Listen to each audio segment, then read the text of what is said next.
অষ্টাদশ লোকসভার অধিবেশন শুরু হবে আজ সকাল 11টায়।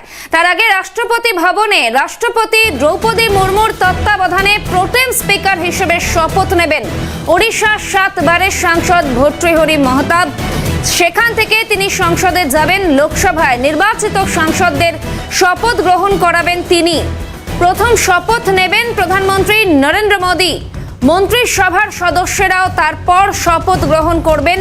তবে লোকসভায় শপথ গ্রহণ অনুষ্ঠান একদিনে শেষ হবে না, চলবে মঙ্গলবার পর্যন্ত, এমনটাই জানা যাচ্ছে।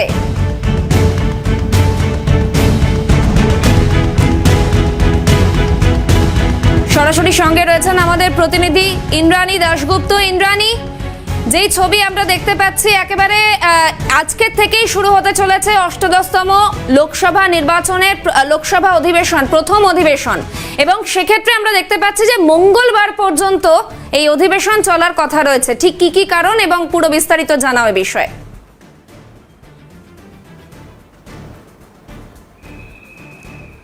18তম লোকসভার প্রথম এবং বিশেষ অধিবেশন বসবে আজকে থেকে। এই অধিবেশনে মূলত যে বিষয়গুলি হবে, প্রথমত সাংসদরা আজ এবং আগামীকাল এই দুদিন শপথ গ্রহণ করবেন। আজ প্রথমেই শপথ নেবেন প্রধানমন্ত্রী নরেন্দ্র মোদী এবং তারপর মোদী ক্যাবিনেটের পূর্ণমন্ত্রীরা এবং তারপরে প্রতিমন্ত্রীরা। এরপর একে একে রাজ্য ধরে ধরে সাংসদরা শপথ নেবেন।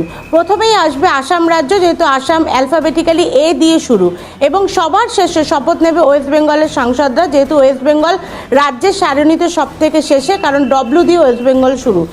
এই আজ এবং আগামীকাল শপথ গ্রহণ অনুষ্ঠান হয়ে যাবার পরে 26 তারিখে হবে স্পিকার নির্বাচন। কে স্পিকার হবে সেটা নিয়ে কিন্তু ইতিমধ্যে যথেষ্ট জলঘোলা চলছে। স্পিকার নির্বাচনের পরে 27 তারিখে রাজ্যসভা এবং লোকসভার যৌথ অধিবেশনে বক্তব্য রাখবেন রাষ্ট্রপতি মাননীয়া দ্রৌপদী মুর্মু। তার পরের দিন থেকে অর্থাৎ 27 তারিখ রাষ্ট্রপতির বক্তব্যের পর অধিবেশন শেষ হয়ে যাবে এবং 28 তারিখ থেকে শুরু হবে বক্তব্যের পর আলোচনা, অর্থাৎ রাষ্ট্রপতি যে বক্তব্য রাখলেন তার উপরে আলোচনা শুরু হবে। এবং 2 তারিখে এই আলোচনায় অংশগ্রহণ করে জবাবি ভাষণ দেবেন প্রধানমন্ত্রী নরেন্দ্র মোদী রাজ্যসভাতে, এবং 3 তারিখ লোকসভায় প্রধানমন্ত্রী নরেন্দ্র মোদী জবাবি ভাষণ দেবেন এবং 3 তারিখই অধিবেশন শেষ হয়ে যাবে। কিন্তু এই অধিবেশন প্রথম দিন থেকে অর্থাৎ আজ থেকেই কিন্তু উত্তপ্ত হওয়ার সম্ভাবনা, কারণ আমরা জানি ইন্ডিয়া ব্লক তারা এবার যথেষ্ট সংখ্যাগরিষ্ঠ, 233টি আসন রয়েছে তাদের কাছে। সেই জায়গা থেকে ইন্ডিয়া ব্লক এবার কিন্তু একতরফাভাবে মোদী গভর্নমেন্টকে কোনো সিদ্ধান্ত নিতে দেবে না বলে দৃঢ়প্রতিজ্ঞ। সেই জায়গা থেকে ভর্তৃহরি মাহাতো, যাকে প্রোটেম স্পিকার হিসেবে নির্বাচিত করা হয়েছে এবং যিনি আজকে রাষ্ট্রপতির কাছে যাবেন এবং শপথ নেবেন, তারপর তিনি সাংসদদের, প্রধানমন্ত্রী থেকে শুরু করে সাংসদদের একের পর এক শপথ বাক্য পাঠ করাবেন। এই প্রোটেম স্পিকারকে ঘিরে কিন্তু যথেষ্ট শোরগোল দিল্লি জুড়ে, কারণ কংগ্রেসের পক্ষ থেকে দাবি করা হয়েছে 8 বারের সাংসদ কে সুরেশ, তাকে কিন্তু প্রোটেম স্পিকার করা হোক, কারণ তাদের দাবি প্রথা অনুযায়ী সর্বোচ্চ বারের যে সাংসদ থাকে তাকেই প্রোটেম স্পিকার করা হয়। কিন্তু বিজেপি এই কথায় কর্ণপাত না করে উড়িষ্যার কটকের 7 বারের সাংসদ ভর্তৃহরি মাহাতোকে প্রোটেম স্পিকার নির্বাচিত করেছে। বিজেপির পক্ষ থেকে যেটা দাবি করা হচ্ছে, অর্থাৎ সংসদ বিষয়ক মন্ত্রী কিরণ রিজিজু যেটা দাবি করেছেন যে ভর্তৃহরি মাহাতো পরপর 7 বার জয়ী হয়েছেন, কিন্তু কে সুরেশ 8 বারের সাংসদ হলেও মাঝখানে 2 বার তিনি পরাজিত হয়েছিলেন।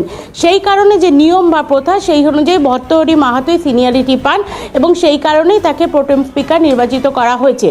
প্রোটেম স্পিকারের প্যানেলেও কিন্তু বিরোধীরা রয়েছেন, যার মধ্যে উল্লেখযোগ্য 2টো নাম, সুদীপ বন্দ্যোপাধ্যায় তৃণমূল কংগ্রেসের বর্ষীয়ান নেতা এবং লোকসভার দলনেতা, দ্বিতীয় হচ্ছে টি বালু। কিন্তু এই ইন্ডিয়া ব্লক তারা এই বিষয়টা নিয়ে যথেষ্ট ক্ষুব্ধ, কেন কে সুরেশকে করা হলো না। এই কারণে প্রোটেম স্পিকারের যে প্যানেল, সেখানে যে 3 জন বিরোধী দলের পক্ষ থেকে রয়েছে, কে সুরেশ, টি আর বালু এবং সুদীপ বন্দ্যোপাধ্যায়, তারা কিন্তু এই প্যানেলে না বসার সিদ্ধান্ত নিয়েছেন বলেই আমরা ইন্ডিয়া ব্লক সূত্রে জানতে পাচ্ছি। এরপরে রয়ে গেল স্পিকার পদ, কে স্পিকার হবেন। যেহেতু সংখ্যাগরিষ্ঠতা রয়েছে এনডিএ, সুতরাং এনডিএর পক্ষ থেকে যাকে স্পিকার করা হবে তিনি স্পিকার স্পিকার পদে মনোনীত হবেন, এই বিষয়ে কোনো সন্দেহ নেই। কিন্তু ইন্ডিয়া ব্লক বিশেষত কংগ্রেস চাইছে ডেপুটি স্পিকার হোক তাদের দলের থেকে। সুতরাং তুমি বুঝতেই পারছো, বিশেষ অধিবেশন হলেও এই স্পিকার এবং প্রোটেম স্পিকার এই দুটোকে নিয়ে কিন্তু প্রথম দিন থেকেই উত্তপ্ত হতে চলেছে সংসদ ভবন। এবং বিরোধীরা কিন্তু যথেষ্ট ঐক্যবদ্ধ, তারা ঐক্যবদ্ধভাবেই সরকার অথবা এনডিএর বিরোধিতা করবে বলেই আমরা সূত্রের মাধ্যমে জানতে পারছি। শাহানা। বেশ, অবশ্যই এই অধিবেশনের দিকে আমাদের নজর থাকবে। আপাতত তোমায় ধন্যবাদ ইন্দ্রাণী।